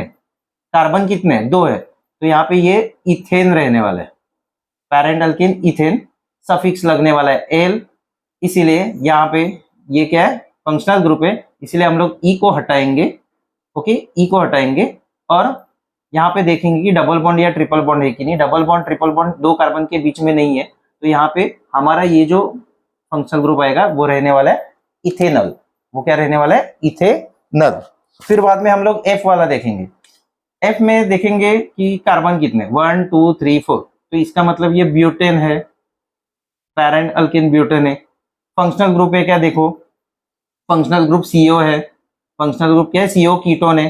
तो हम लोग लास्ट में ई को हटाएंगे, ONE डालेंगे। लास्ट में ई को हटा के ONE डालेंगे। लेकिन यहाँ पे पहले देखना है कि 2 कार्बन के बीच में डबल बॉन्ड या ट्रिपल बॉन्ड है क्या? वो नहीं है और फंक्शनल ग्रुप भी प्रेजेंट है। तो यहाँ पे हम लोग क्या करेंगे, पहले नंबरिंग करके देखते हैं। 1 2 3 4 और यहाँ से 1 2 3 4। तो आप जैसे देख पा रहे होंगे कि अगर जो लेसर नंबरिंग है यहाँ पे, जहाँ पे फंक्शनल ग्रुप है, जहाँ पे ये कार्बन है, वहां पे जो लेसर नंबरिंग है वो लेफ्ट टू राइट में हमें मिलता है। तो ये जो सेकेंड कार्बन है उसका जो नंबर है वो हमें यहाँ पे लिखना पड़ेगा ONE के पहले। ओके, सफिक्स के पहले। ओके, तो ये आ गया ब्यूटेन टू ओन। ऐसे करके हमें ये आयुपैक नेमिंग मिलता है। फिर बाद में हम लोग जो मैंने 2 एक्स्ट्रा लिए, इसमें हम लोग देखेंगे कि यहाँ पे कितने कार्बन है। तो यहाँ पे 2 कार्बन है, तो ये आएगा पैरेंट नेम इथेन। यहाँ पे ये पैरेंट नेम आएगा इथेन। लेकिन 2 कार्बन के बीच में डबल बॉन्ड है। मैंने पहले भी बोला था कि अगर डबल बॉन्ड है तो वो अल्किन रहने वाला है। तो जब अल्किन रहता है ना, तो हम लोग क्या करते हैं, फंक्शनल ग्रुप तो कंसीडर होगा नहीं, तो खाली हम लोग क्या करते हैं, ANE को हटाते और खाली अल्किन रहेगा तो ENE लगाते। ANE को हटा के ENE लगाते। फिर बाद में ये जो कार्बन कंपाउंड है उसमें आप देखेंगे कि 2 कार्बन है, तो ये भी क्या रहने वाला है? इथेन, उसका पैरेंट अल्केन रहने वाला। लेकिन यहाँ पे ट्रिपल बॉन्ड है, तो जैसे कि मैंने बोला यहाँ पे फंक्शनल ग्रुप भी नहीं है और ट्रिपल बॉन्ड है, तो यहाँ पे हम लोग ANE को हटा के क्या लिखेंगे? YNE लिखेंगे, क्योंकि ये अल्काइन है, ट्रिपल बॉन्ड वाला अल्काइन है। ये क्या हो गया? अल्कीन। ये क्या हो गया? अल्कीन। और ये क्या हो गया? अल्काइन। ओके, ये क्या हो गया? अल्काइन। ओके, तो अल्कीन में 2 कार्बन के बीच में डबल बॉन्ड आता है, अल्काइन में 2 कार्बन के बीच में ट्रिपल बॉन्ड आता है और फंक्शनल ग्रुप प्रेजेंट नहीं है, तो बाकी की चीजों पे हमें ध्यान देने की जरूरत नहीं है। ओके, तो ऐसे करके कुछ IUPAC नेमिंग हमारे कंप्लीट। बच्चों अभी हम लोग आगे 7 क्वेश्चन करेंगे टेक्स्ट बुक में से। ओके, तो 7 क्वेश्चन में आपको दिया हुआ है IUPAC नेम और उससे मैं स्ट्रक्चरल फॉर्मूलेज बनाऊंगा। ओके, तो वो कैसे करना है वो भी आइडिया आपको आएगा। ओके, मतलब एग्जाम में अगर आपको स्ट्रक्चरल फॉर्मूला से IUPAC नेम दिया तो आप सॉल्व कर पाएंगे अभी, लेकिन अगर IUPAC नेम दिया और आपको स्ट्रक्चरल फॉर्मूला कैसे बनाना है वो अगर आया तो वो थोड़ा डिफिकल्ट रहता है। तो इसीलिए मैं आपको वो अभी थोड़े से प्रॉब्लम लिख के यहाँ पे बताऊंगा। ओके, वो कैसे करना है। तो 7 में जो पहला प्रॉब्लम है, पहला क्वेश्चन है, उसमें दिया है IUPAC name pent two one. Pent two one, तो बच्चों ओन है मतलब यहाँ पे कीटोन है, सफिक्स अगर ओन है तो यहाँ पे ये कीटोन है, और जो कीटोन आने वाला है वो सेकेंड कार्बन के यहाँ पे आने वाला है, सेकेंड कार्बन के यहाँ पे प्रेजेंट रहने वाला है, क्योंकि यहाँ पे 2 लिखा है और पेंट लिखा है, मतलब जो पैरेंट अल्केन है वो पेंटेन है। ओके, पैरेंट अल्केन है वो पेंटेन है, पैरेंट अल्केन है वो पेंटेन है। तो यहाँ पे अगर मुझे स्ट्रक्चरल फॉर्मूला लिखना है तो आपको क्या करना है, देखो बच्चों, यहाँ पे C लिखना है, यहाँ पे C लिखना है, यहाँ पे 5 बार C लिखना है। ओके, यहाँ पे 5 बार C लिखना है। ओके, फिर बाद में हर एक कार्बन को हाइड्रोजन अटैच करना है। तो यहाँ पे ये कार्बन ऑलरेडी इसके साथ बॉन्ड बना चुका है, इसलिए यहाँ पे 3 हाइड्रोजन आएंगे। ये कार्बन दो कार्बन से बॉन्ड बनाया है, इसलिए बचे हुए 2 बॉन्ड हाइड्रोजन के साथ बनेंगे। यहाँ पे भी वैसे ही होगा, यहाँ पे भी वैसे ही होगा। ओके, और ये जो कार्बन है उसने ऑलरेडी एक कार्बन के साथ बॉन्ड बनाया हुआ है, इसलिए यहाँ पे 3 आएंगे। ओके, फिर बाद में ये हो गया पेंटेन, ये हो गया पेंटेन का स्ट्रक्चर C5H10। ओके, फिर बाद में हमें सेकेंड कार्बन के यहाँ पे कीटोन लेना है, सेकेंड कार्बन के यहाँ पे कीटोन लेना है, क्योंकि यहाँ पे सफिक्स ON है। तो हम लोग क्या करेंगे, एक तो आप लेफ्ट से राइट नंबरिंग करके या राइट से लेफ्ट नंबरिंग करके भी सेकेंड कार्बन जहां पे आएगा वहां पे आप कीटोन ले सकते हो। मतलब आप इस कार्बन को कीटोन ले लो या इस कार्बन को कीटोन अटैच करो, इस कार्बन को कीटोन का फंक्शनल ग्रुप लगाओ, उससे कुछ फर्क नहीं पड़ता है। आखिर में ये लेफ्ट से राइट नंबरिंग किया तो ये सेकंड आएगा, राइट से लेफ्ट किया तो ये सेकंड आएगा। तो मैं क्या करता हूँ, यहाँ पे करता हूँ, लेकिन जो कीटोन है, कीटोन में क्या रहता है, C और O के बीच में डबल बॉन्ड रहता है। इसका मतलब क्या है कि हमें ये जो कार्बन है, अगर हम लोग लेफ्ट और राइट नंबरिंग करते तो ये जो कार्बन है वहां पे ये दोनों बॉन्ड ब्रेक करने पड़ेंगे, ये भी और ये भी, मतलब यहाँ पे ये निकल जाएगा और यहाँ पे ये निकल जाएगा। ओके, और यहाँ पे कार्बन के साथ O अटैच होने वाला है, लेकिन वो जो अटैच होगा वो डबल बॉन्ड के साथ अटैच होगा। ओके, तो ऐसे करके आपको ये पेंटोन मिल जाता है। ओके, तो अगर हम लोग को अलग तरीके से इसको लिखना है, अगर हमें इसे अलग तरीके से लिखना है तो आप यहाँ पे ऐसे भी लिख सकते हो। ये कार्बन को कितने हाइड्रोजन अटैच है, 3, CH3, C double bond O, CH2, CH2 और CH3। ये हो गया उसका कंडेंस स्ट्रक्चर। ओके, ये हो गया उसका कंडेंस स्ट्रक्चर। आप ऐसे आंसर लिखो, नहीं तो ऐसे आंसर लिखो, आपका आंसर राइट है।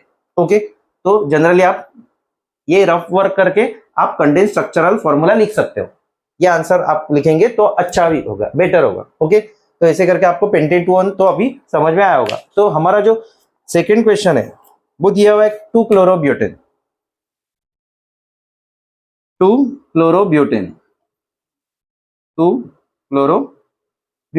ओके, तो यहाँ पे जैसे कि मैंने आपको बताया था पिछले क्वेश्चन में, 5th क्वेश्चन में, कि जब हैलोजन रहता है ना तो वो हमेशा पैरेंट अल्केन के आगे रहता है, प्रेफिक्स रहता है, इसीलिए ये क्लोरो आया है। ओके, और जो क्लोरीन है, क्लोरीन जो है वो सेकेंड कार्बन पे अटैच है, क्लोरीन जो है वो सेकेंड कार्बन पे अटैच है, इसीलिए ये IUPAC नेम 2-क्लोरोब्यूटेन है। ओके, तो ब्यूटेन पैरेंट अल्केन है, तो हम लोग क्या करेंगे, यहाँ पे चार कार्बन लेंगे, ब्यूटेन पैरेंट अल्केन, इसीलिए हम लोग 4 कार्बन लेंगे। तो पहले आप 4 कार्बन लो। ओके, फिर बाद में उसको जैसे मैंने बताया था वैसे ही हाइड्रोजन को अटैच करो। यहाँ पे इस कार्बन को ऊपर नीचे 2 हो गए, यहाँ पे ऊपर नीचे 2 हो गए, लेकिन ये लास्ट का है तो इसीलिए इसको 3 कार्बन। तो ऐसे करके हमें क्या मिलता है, ये ब्यूटेन मिलता है।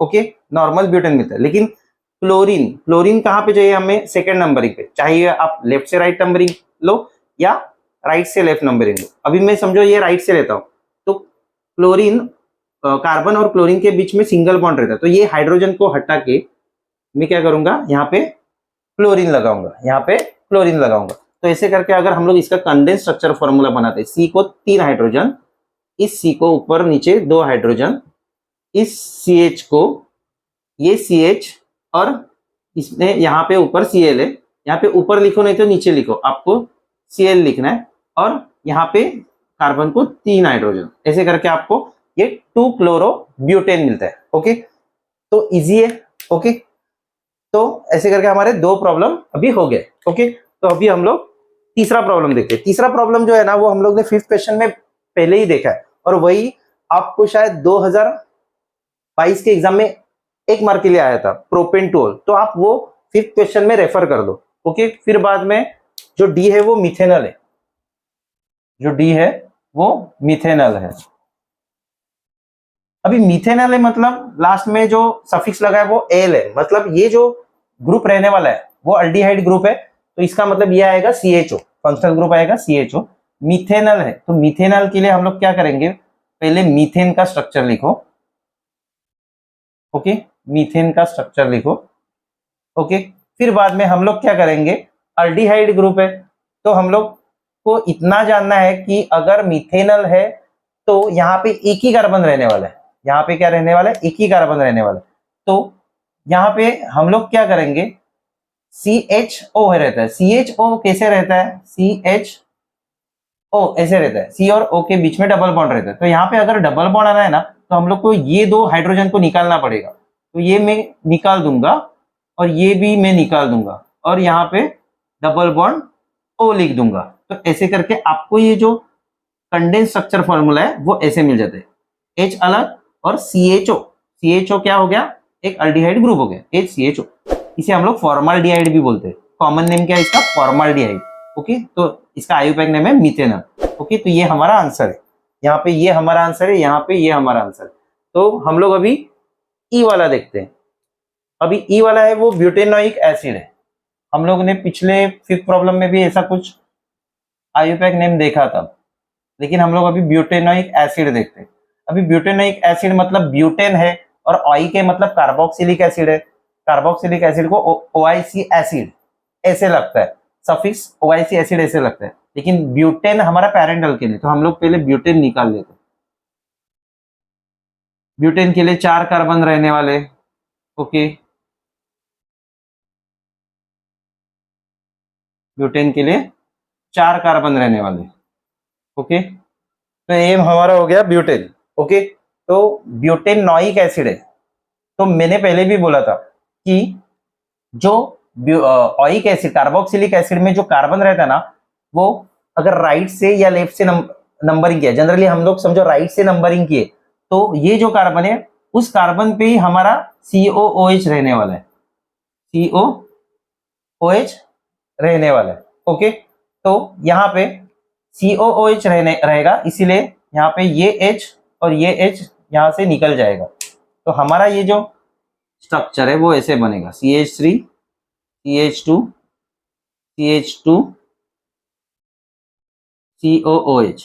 ओके, ये ऐसे बनेगा, यहां से 2 हाइड्रोजन निकल जाएंगे और उसकी जगह पे COOH ऐसे आएगा, COOH ऐसे आएगा। ओके, क्योंकि ये ऐसा क्यों होता है, क्योंकि देखिए पहले मैं वापिस आपको बताता हूं। यहाँ पे क्या है कि देखो C और O इनके बीच में डबल बॉन्ड है, तो हम लोग को ये 2 हाइड्रोजन रिमूव करने पड़ेंगे। तो ये C और O के बीच में डबल बॉन्ड आया और H की जगह पे OH आ जाता है, लेकिन C और OH के बीच में सिंगल बॉन्ड ही रहता है, तो ये ऐसे करके COOH आता है। ओके, तो ऐसे करके हमें ये फॉर्मूला मिल जाता है। ओके, ठीक है, अभी बराबर से एक्सप्लेन किया मैंने। ओके, तो अभी आप प्लीज इसका स्क्रीनशॉट निकाल लीजिए, तो मैं आगे के प्रॉब्लम अभी करूंगा। ओके,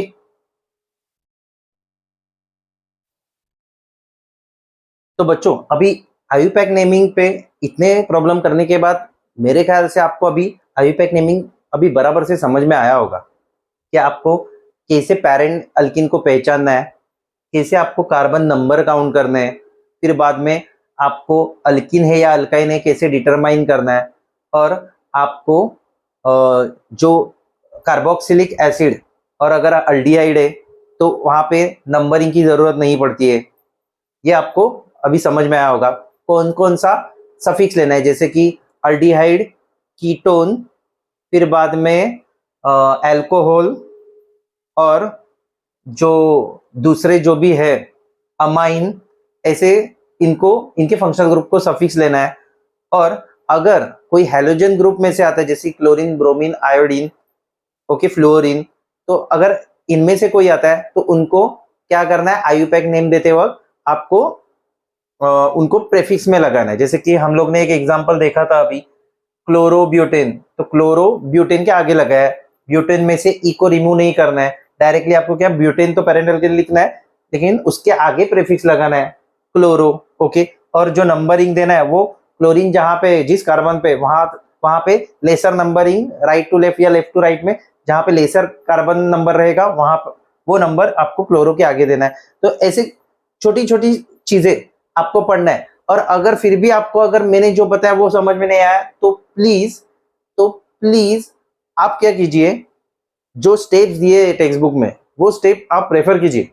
अभी इतने प्रॉब्लम समझने के बाद अगर आपने वो रेफर भी किया ना तो भी आपको आईयूपैक नेमिंग बराबर से समझ में आएगा, ओके। तो अभी आईयूपैक नेमिंग में यहाँ पे स्टॉप करता हूँ, ओके, और आगे हम लोग दूसरे कुछ प्रॉब्लम देखेंगे। तो बच्चों, हम लोग ने अभी आईयूपैक नेमिंग तो देखा, लेकिन मैंने उसमें से बोर्ड के कुछ क्वेश्चन सॉल्व नहीं किए, तो आपको वो होमवर्क रहेगा।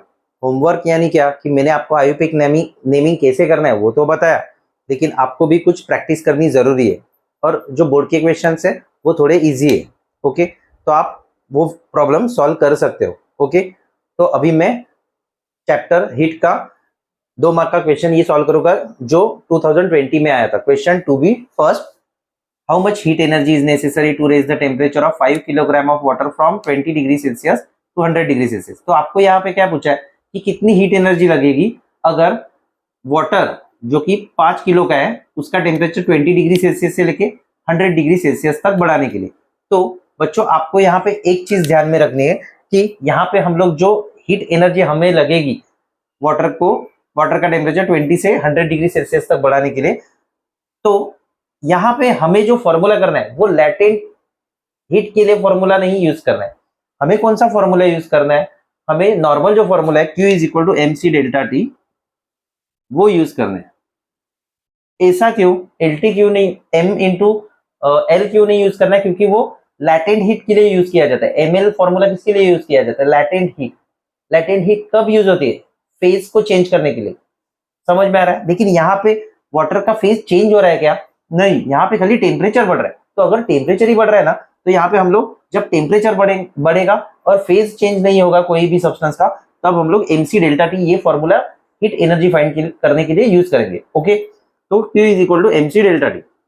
तो Q का M हमें दिया हुआ है 5 इंटू C, जो स्पेसिफिक वैल्यू जो होती है वो रहती है 1, okay. Specific value of water for water will be taken as 1, okay. तो ये आएगा डेल्टा टी।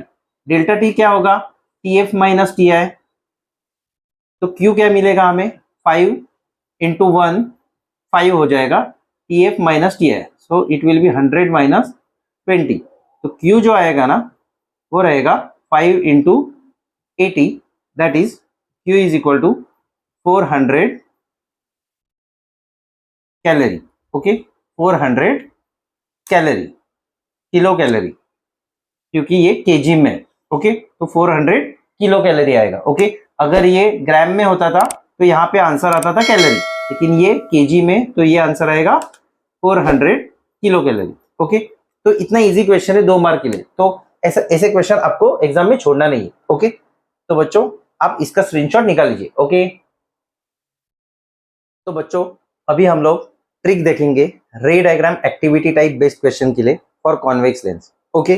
तो ऐसा क्वेश्चन आपको 3 मार्क के लिए आता है, ओके। आपको टेबल वगैरह आता है और उसमें आपको फिल इन द ब्लैंक्स दिए होते हैं, तो आपको वो लिखने होते हैं, ओके। तो इसके लिए मैं आपको अभी एक ट्रिक बताऊंगा, ओके, ताकि आपको सभी चीजें बराबर से कॉन्वेक्स लेंस में ऑब्जेक्ट कहाँ पे इमेज कहाँ पे रहेगी, उसकी साइज क्या रहेगी, वो सब आपको समझ में आएगा और आप आंसर बराबर से लिख पाओगे। ओके, तो जब ऑब्जेक्ट ऑप्टिकल सेंटर, ये कॉन्वेक्स लेंस मैंने ड्रॉ किया है, ये यहाँ पे O ऑप्टिकल सेंटर है लेंस का, कॉन्वेक्स लेंस का।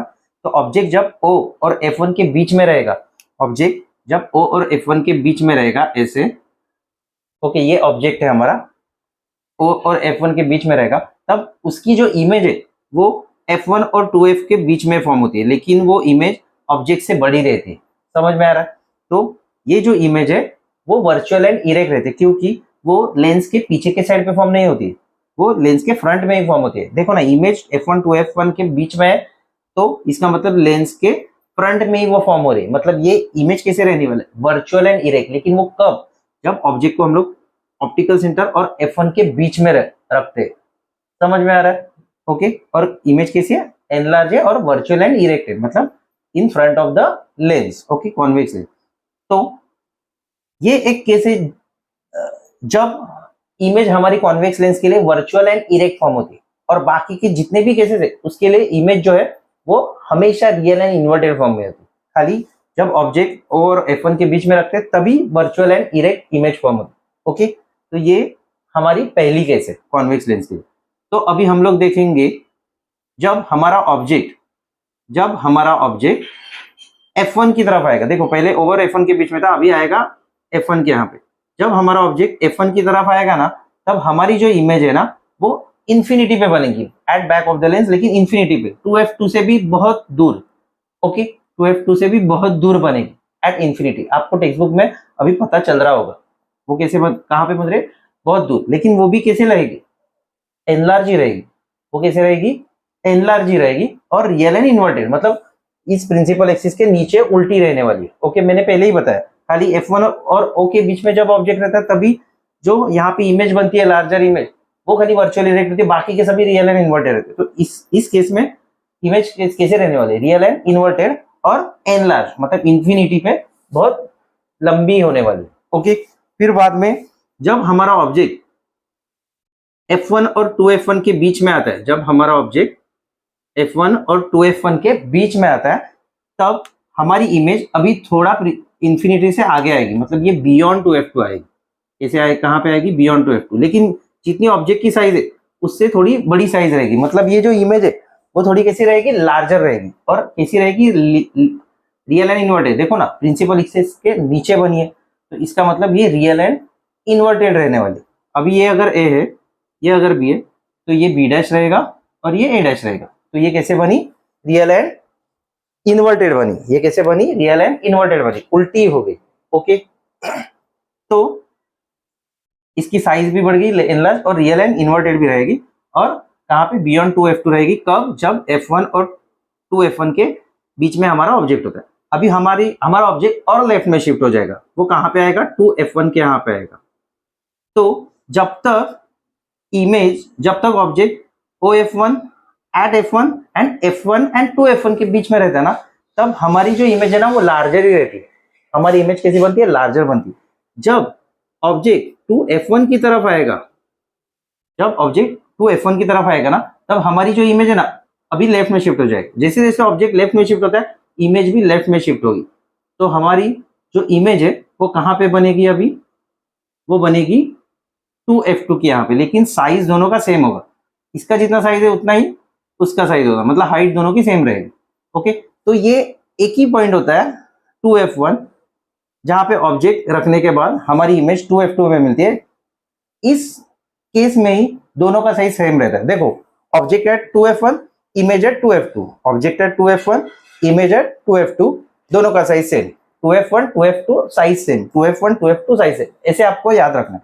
ओके, फिर बाद में हमारा ऑब्जेक्ट, तो ये इमेज कैसी रहेगी, यहाँ पे 2F2 पे रियल एंड इन्वर्टेड ही रहेगी। फिर हमारा ऑब्जेक्ट है ना यहाँ पे शिफ्ट हो जाएगा, 2F1 के बियॉन्ड शिफ्ट हो जाएगा, तब हमारी इमेज और लेफ्ट में आएगी। तो ये कहाँ पे आएगी, यहाँ पे आएगी, 2F2 और 2F2 के बीच में आएगी।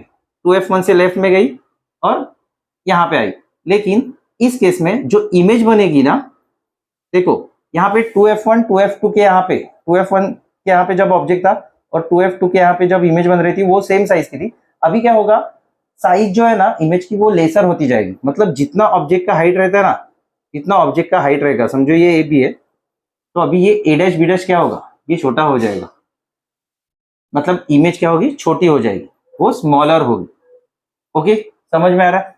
फिर बाद में जब ऑब्जेक्ट जो है वो इंफिनिटी पे आएगा, जब ऑब्जेक्ट, और ये रियल इन्वर्टेड ही बनेगी जब, लेकिन जब ऑब्जेक्ट इंफिनिटी पे आएगा, मतलब थोड़ा दूर जाएगा, बहुत दूर जाएगा, ऐसे बहुत दूर गया अभी ऑब्जेक्ट, ओके, 2f1 से भी बहुत दूर गया, तो वो केस में आपकी जो इमेज बनेगी ना वो f2 पे बनेगी, लेकिन वो जो बनेगी इमेज वो पॉइंट इमेज बनेगी। ओके, लेफ्ट में तो सरक गई, लेकिन वो पॉइंट इमेज बनेगी। तो इस केस में भी आपकी जो इमेज है वो रियल एंड इन्वर्टेड ही रहेगी। ओके, रियल एंड इन्वर्टेड में इन्वर्टेड ही रहने वाली। ओके, तो और पॉइंट इमेज रहने वाली। ओके, तो ऐसे करके जैसे जैसे आपका ऑब्जेक्ट लेफ्ट में शिफ्ट हो जाता है, वैसे वैसे आपकी इमेज भी लेफ्ट में शिफ्ट हो जाती है। खाली फर्स्ट केस में जब ऑब्जेक्ट और f1 के बीच में रहता है, तब आपकी इमेज कहाँ पे रहती है, in front of the lens between f1 and 2f1, और वो वर्चुअल एंड इरेक्ट रहती है। बाकी के सभी केस में रियल एंड इन्वर्टेड, और जैसे जैसे ऑब्जेक्ट लेफ्ट में शिफ्ट होगा वैसे वैसे आपकी इमेज लेफ्ट में शिफ्ट होगी, और जैसे जैसे 2f1 के बाद ऑब्जेक्ट लेफ्ट में सरकेगा, तब आपकी इमेज जो है वो छोटी छोटी होती जाएगी। ओके, इतना आपको ध्यान में रखना है। कहाँ पे छोटी होगी, 2f1 के लेफ्ट में जब आपका ऑब्जेक्ट सरकेगा, तब आपकी इमेज क्या होगी, छोटी छोटी होती जाएगी। जब ऑब्जेक्ट इंफिनिटी पे पहुंचेगा, तब आपकी इमेज f2 के यहाँ पे फॉर्म होगी, लेकिन देखो कितनी हो गई, पॉइंट इमेज होगी। ओके, यहाँ पे थी तब वो डिमिनिश थी, स्मॉलर थी, लेकिन यहाँ पे पहुंच गए तो क्या हो गई, पॉइंट इमेज होगी। ओके, तो ऐसे करके आप ट्रिक याद अगर रखोगे तो आपको ये जो टेबल्स वगैरह है वो ध्यान में रखने की इतनी जरूरत नहीं पड़ेगी। तो बच्चों, मैंने कॉन्वेक्स लेंस के लिए आपको ट्रिक तो बताया। ओके, लेकिन अभी ये जो क्वेश्चन है 2022 में, वो क्वेश्चन क्या बताया वो लोग ने, complete the following table for convex lens. तो कॉन्वेक्स लेंस के लिए ये टेबल दिया हुआ है। ओके, इतना तो वो लोग ने बताया। तो यहाँ पे मैंने टेबल निकाला हुआ है। ये क्वेश्चन 6 था, 3 मार्क का क्वेश्चन था, 2022 में 3 मार्क्स का क्वेश्चन था। इसमें आपको वो लोग ने ये बॉक्सेस फिल करने को बोले, तो मैंने ट्रिक तो बताया हुआ है। ओके, तो पोजीशन ऑफ द ऑब्जेक्ट जब बियॉन्ड 2f1 है, मतलब ऑब्जेक्ट कहाँ पे रहेगा, यहाँ पे रहेगा, ऑब्जेक्ट कहाँ पे, 2f1 के यहाँ पे, तब आपकी इमेज कहाँ पे फॉर्म होती है, उसकी पोजीशन बतानी है, और उसका नेचर ऑफ इमेज बताना है, मतलब वो रियल इन्वर्टेड है और उसका साइज क्या है, ये तीनों चीजें नेचर ऑफ इमेज में बताना है। तो मैंने पहले ही बोला था कि ऑब्जेक्ट जब 2f1 के यहाँ पे रहता है, तब इमेज 2f2 के यहाँ पे रहती है, लेकिन इस केस में दोनों जगह पे, मतलब इमेज और ऑब्जेक्ट, इन दोनों का साइज सेम रहता है। कभी जब ऑब्जेक्ट 2f1 पे रहता है, इमेज 2f2 के यहाँ पे फॉर्म होती है, तब साइज दोनों का भी सेम रहता है, ऑब्जेक्ट का और इमेज का साइज सेम रहता है। लेकिन अभी जब ऑब्जेक्ट लेफ्ट में शिफ्ट हो गया, बियॉन्ड 2f1 आ गया, तो हमारी इमेज क्या होने वाली है, 2f2 से लेफ्ट में सरकने वाली है। तो ये जो इमेज है ना, वो हमें अभी कहाँ पे मिलेगी, f2 और 2f2 के बीच में मिलेगी, f2 और 2f2 के बीच में मिलेगी। समझो ये ab है, तो इमेज कैसे मिलेगी हमें, ऐसे मिलेगी, a डैश b डैश ऐसे करके मिलेगी। लेकिन मैंने पहले भी बोला था कि 2f2 पे जब इमेज बनती है तब साइज सेम रहती है, ऑब्जेक्ट की इतने ही रहती है। लेकिन जब ऑब्जेक्ट लेफ्ट में सरक गया, सॉरी, ऑब्जेक्ट जैसे ही यहाँ पे लेफ्ट में सरक गया 2f1 के लेफ्ट में, वैसे इमेज 2f2 के लेफ्ट में सरकेगी और f2 और 2f2 के बीच में रहेगी। तो यहाँ पे हमें पोजीशन क्या लिखना है इमेज का, बिटवीन f2 एंड 2f2, जैसे मैंने यहाँ पे बताया, f2 और 2f2 के बीच में रहेगा। लेकिन 2f2 के लेफ्ट में सरकते ही इमेज कैसे हो जाती है, स्मॉलर हो जाती है। तो यहाँ पे इमेज कैसे रहेगी, स्मॉलर, और कैसे, प्रिंसिपल एक्सिस के नीचे, मतलब वो रियल एंड इन्वर्टेड रहने वाले। तो यहाँ पे हमें लिखना है रियल इन्वर्टेड एंड स्मॉलर। समझा बच्चों? तो अभी हम लोग सेकंड केस देखते हैं। अभी पोजीशन ऑफ इमेज कहाँ पे बोला है, एट इंफिनिटी। तो एट इंफिनिटी पे इमेज कब फॉर्म होती है, जब ऑब्जेक्ट f1 के यहाँ पे रहता है, जब ऑब्जेक्ट f1 के यहाँ पे रहता है, तब इमेज कहाँ कैसी फॉर्म होती है, बिहाइंड द लेंस इंफिनिटी, बहुत दूर फॉर्म होती है, 2f2 के भी बहुत दूर फॉर्म होती है। ओके, तो यहाँ पे हमें क्या लिखना पड़ेगा, at focus f2, at focus f1। देखो ऑब्जेक्ट कहाँ पे रखेंगे हम लोग, जब f1 पे रखेंगे तो इमेज इंफिनिटी पे होंगी, लेकिन वो इंफिनिटी पे फॉर्म होने वाली जो इमेज रहेगी वो रहेगी रियल इन्वर्टेड मतलब उल्टी फॉर्म होगी, और कैसे रहेगी, एनलार्ज रहेगी, वो बड़ी रहेगी। मैंने पहले भी बोला था कि इन्फिनिटी पे फॉर्म होने वाली इमेज कैसे रहेगी, एनलार्ज रहेगी। और अभी थर्ड केस, अभी यहाँ पे थर्ड केस में भी nature of image real inverted and enlarge ही बोला है, जैसे कि हम लोग ने सेकंड में लिखा है। तो ऐसे दो केसेस होंगे जब image real inverted and enlarge रहेगी। कब, जब इमेज इंफिनिटी पे रहती है और इमेज 2f2 के बियॉन्ड रहती है, तब भी image real inverted and enlarge रहती है, कभी बियॉन्ड 2f2। तो यहाँ पे हमें आंसर मिलेगा बियॉन्ड 2f2। ओके, लेकिन बियॉन्ड 2f2 इमेज कब रहेगी, जब हमारा ऑब्जेक्ट f1 से लेफ्ट में सरकेगा। जब इमेज इंफिनिटी भी थी, ऑब्जेक्ट था f1 के यहाँ पे, जब इमेज बियॉन्ड 2f2 है, तब हमारा ऑब्जेक्ट कहाँ पे सरकेगा, लेफ्ट में सरकेगा। तो यहाँ पे आएगा f1 और 2f1 के बीच में। तो यहाँ पे हमें लिखना है बिटवीन f1 एंड 2f1। समझा बच्चों, समझा? तो ऐसे करके आपको ये ट्रिक, अगर मैंने बताया ट्रिक अगर ध्यान में रखेंगे ना, तो आप ऐसा टेबल सॉल्व कर पाएंगे। अभी एग्जाम में कौन से क्वेश्चन आएंगे वो हम लोग बोल नहीं सकते, लेकिन आप जस्ट इसकी प्रैक्टिस करते जाओ, प्रैक्टिस करो, ताकि आपको अगर रे डायग्राम भी आता है तो भी आप रे डायग्राम एटलीस्ट निकाल सकते हो। तो बच्चों ऐसे करके मैं यहाँ पे अभी लेक्चर स्टॉप करने जा रहा हूँ। पूरे 8 घंटे मैंने इसके लिए दिए। तो अभी आपको जो भी अगर डाउट्स आते हैं तो आप कमेंट बॉक्स में कमेंट कीजिए, और जो भी प्रॉब्लम्स अगर कुछ बचे हैं वो सिंपल प्रॉब्लम होगी, वो आप खुद से भी ट्राई कीजिए, तो आपकी प्रैक्टिस भी होगी। मेरा 100% दिया है इसमें। ओके, तो आपको एग्जाम के लिए best of luck, all the best. आपको पेपर बहुत अच्छा जाएगा अगर आपने मेरा वीडियो पूरी तरह से बराबर से देखा होगा तो। ओके, आपको कुछ ना कुछ इसका फायदा होने वाला है। ओके, तो चलो बच्चों, अभी हम लोग नेक्स्ट वीडियो में मिलते हैं। Bye bye.